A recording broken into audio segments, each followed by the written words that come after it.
Julien Clerc, la musique comme miroir de ses amours depuis le début de sa carrière, Julien Clerc n'a jamais dissimulé l'importance que les femmes ont eue dans sa vie, tant sur le plan intime qu'artistique.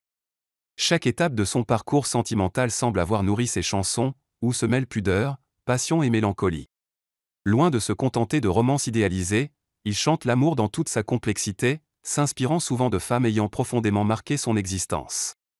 Parmi ces histoires, celle qu'il a vécue avec France Gall dans les années 1970 demeure l'une des plus emblématiques.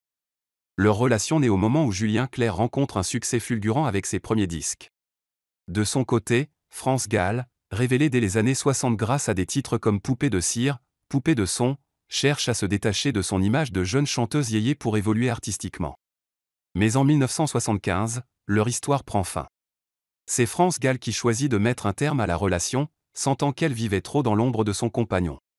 Cette séparation laissera une empreinte douloureuse chez Julien Clerc, comme il l'a récemment confié dans l'émission 20h30 le dimanche sur France 2.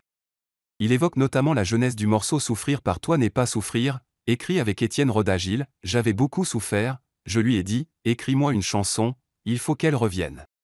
Cette chanson, extraite de l'album numéro 7, est devenue un hymne poignant à la douleur amoureuse.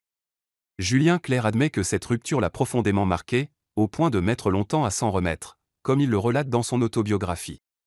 Ironie de l'histoire, Julien Clerc n'est pas le seul à avoir puisé dans cette rupture une source d'inspiration musicale.